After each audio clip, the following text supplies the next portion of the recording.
Let's get right into it. Number 10. The floating dunk test. Imagine someone tying your hands and feet, tossing you into a lake, and then announcing, "If you sink, congrats, you're innocent. If you float, burn her." That was the science behind the witch dunking test. People actually thought water was holy and would reject evil. So if you bobbed like a cork, it meant your soul had been evicted by Jesus. And bad news? You were a witch. The terrifying part? Your best-case scenario was drowning to prove your innocence. Literally, win the test, and you're dead anyway. Some villagers even tied ropes around the accused just in case, but let's be real. Once people were convinced you were in league with Satan, no amount of sputtering lake water was going to clear your name. Think about how much trust this test put in random pond scum. Your entire fate was determined by buoyancy. Basically, witch hunting meets a science fair experiment run by lunatics. Meanwhile, some people naturally float better, especially if they had, body fat. So congratulations, your genetics just signed your death warrant. It's absurd, it's tragic, and it's exactly the kind of pseudoscience that medieval mobs loved. Science today says density and displacement decide whether you float. Back then, the logic was basically, if she drowns, God likes her. If she floats, light the bonfire. Can't wait for Mythbusters Witch Edition. Number 9. Devil's marks. Let's say you had a mole, a birthmark, or even just a weird-looking freckle. Congratulations, you've just been recruited into Satan's multi-level marketing scheme. Witch hunters believed witches had devil's marks, special blemishes where the devil supposedly sucked out their souls, vampire style. The procedure? Inspect every inch of your body. Yep, every inch.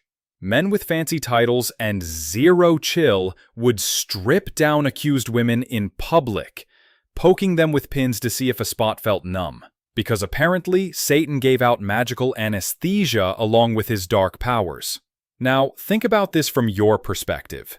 You've got a random skin tag on your shoulder, and some guy in a wig decides that's proof you've been canoodling with the devil. Never mind that half the population back then probably had rashes, scars, or boils from terrible hygiene. If you lived long enough without dying of plague, you basically accumulated a roadmap of suspicious devil's marks. Modern science? Yeah, those marks were just skin. Mole? Normal. Freckle? Totally fine. Old scar from falling off a horse? Not demonic. But in witch hunting logic, every blemish was an RSVP card to hell. Basically, your dermatologist could have been your executioner. Number 8. The witch's cake. Picture this. Someone steals a bit of your pee, bakes it into a rye cake, and then feeds it to a dog. Nope, not a prank, but an official witch test. People in 17th century Salem actually believed Urken 0.05. Because who needs evidence when you have a demonic bake-off? The logic was, witches supposedly used urine to curse people, so mixing it with bread and giving it to a dog would force the witch's spirit to reveal itself. Imagine being on trial and the judge is like, "Well, according to this urine muffin test, you're clearly guilty." At that point, even the dog was probably like, "I didn't sign up for this." This wasn't fringe people seriously thought mystical dog snacks could solve crimes. What's worse is that this ritual sometimes got introduced by respectable townsfolk. Even in Salem, people desperate to prove witchcraft used this test as evidence. In reality, the only curse happening was food poisoning from eating a urine pastry. If anything, the poor dogs deserved hazard pay. Today, we rely on DNA testing and forensics. Back then, it was, bake her fluids into a cake and let Rover decide. Imagine your fate depending on whether a random dog burped or scratched afterward. Honestly, it makes trial by TikTok look almost reasonable. Number 7. The prick test. Okay, now imagine you're tied to a chair while a professional witch pricker jabs needles into your skin. Why? Because witch hunters thought witches had secret spots that didn't bleed or feel pain. If the needle went in and you didn't flinch or bled less than expected, bam! proof of witchcraft. This was an actual career, by the way. Witch prickers carried around long pins, sometimes retractable ones, so they could pretend they'd stabbed you without leaving a mark.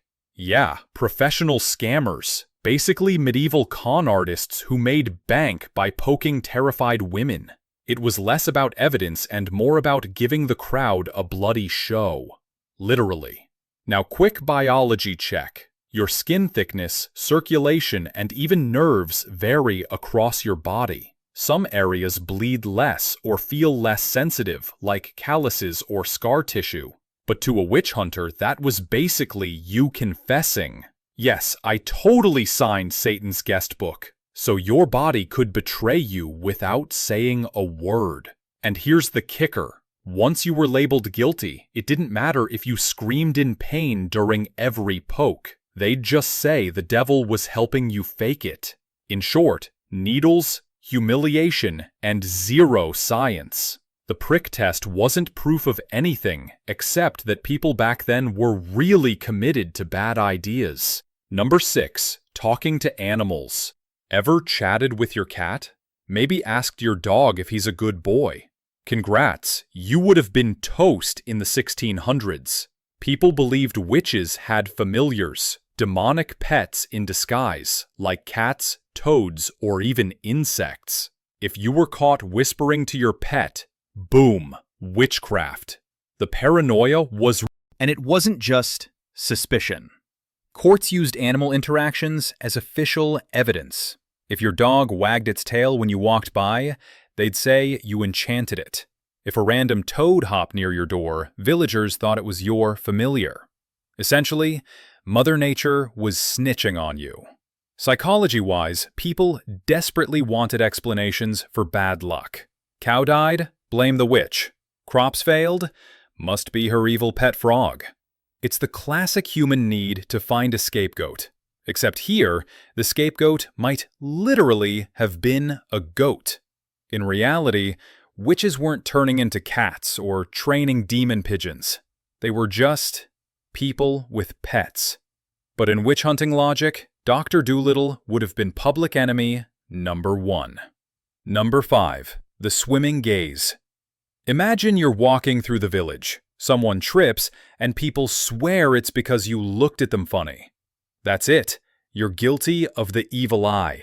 One glance, and supposedly you could ruin milk, kill crops, or make someone's kid sick.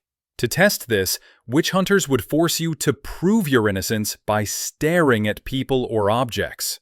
If bad luck followed, like a cow suddenly mooing wrong, that was enough to convict you.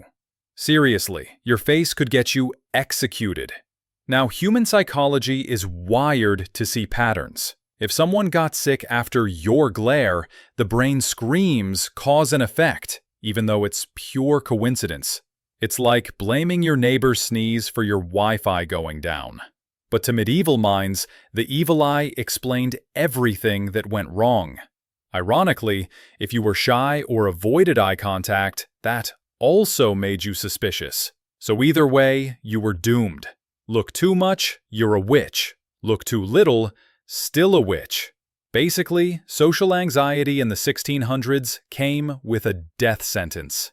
Modern science knows now that no, your eyeballs aren't deadly weapons. But back then, you could blink wrong and earn yourself a ticket to the stake. Forget witchcraft. The real curse was living around paranoid neighbors with way too much free time. Number 4. The weight test. Imagine walking into town and someone declares, "This person seems a little too light." Must be witchcraft. Yes, people actually weighed suspected witches against the Bible. The reasoning was that the Bible was the heaviest, holiest book in existence. So anyone lighter than it had to be guilty. Now here's the comedy. Bibles back then came in all sizes. Some were massive, chained to the pulpit editions that could double as doorstops, while others were pocket-sized prayer books. So depending on which one they picked, you were either doomed or safe. Basically, your life hinged on whether the judge had skipped arm day. Of course, science today tells us weight has nothing to do with morality. But in an age without scales that made sense, villagers loved. Imagine being lighter than barley and suddenly earning a one-way trip to the bonfire. This wasn't just folklore. It became part of official trials in Europe. And no matter what, the accused lost. Too light? Witch. Too heavy?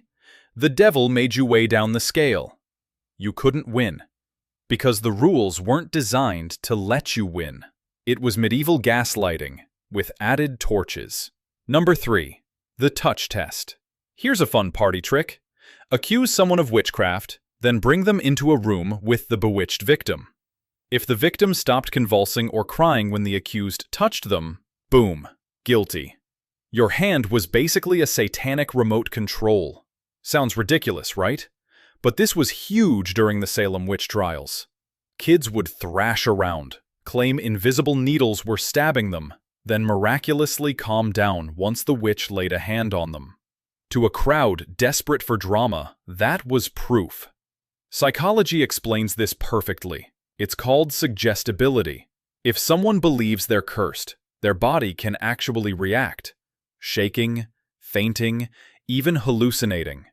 And when the so-called witch touches them, the brain relaxes because it expects relief. It's the placebo effect's evil twin. Of course, to Puritans, this wasn't about neuroscience. It was a show. The crowd gasped, the judges nodded, and the accused's fate was sealed. You could deny it all you wanted, but the performance carried more weight than truth. The real kicker? Sometimes victims faked symptoms just to get attention, or to settle grudges. If your neighbor annoyed you, suddenly your fits went away when she touched you, and boom, she's a witch. The touch test was less about spirits and more about medieval middle school drama. Number 2. The confession trap. Here's the ultimate catch-22. The only way to survive being accused of witchcraft was to admit you were a witch. Courts often tortured suspects until they confessed, because hey, who wouldn't spill their darkest secrets while being stretched, burned, or starved? The twisted part: even if you confessed, you weren't really safe. You might avoid immediate execution, but you'd probably rot in prison or be used to accuse others. It was like a demonic pyramid scheme. Confess, name your friends, expand the witch-hunting franchise. Psychology 101.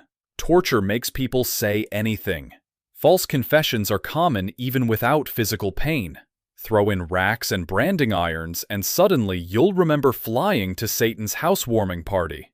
Your brain will rewrite reality if it means survival in the moment. And society ate it up. Every confession proved witches existed, fueling more paranoia. It was a self-sustaining cycle of fear, like conspiracy theories today, except with firewood budgets.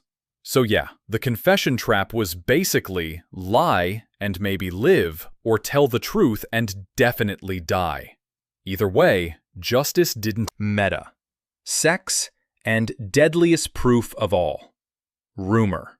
A neighbor thought you looked weird? Witch. Your bread rose too perfectly? Witch. You muttered to yourself while gardening? Definitely a witch. No tests, no marks, no cakes. Just whispers. In small superstitious villages, gossip carried more weight than facts. And once the rumor mill started, it was almost impossible to stop. Fear spreads faster than reason, and soon the whole town was convinced your bedtime sneeze was a satanic signal.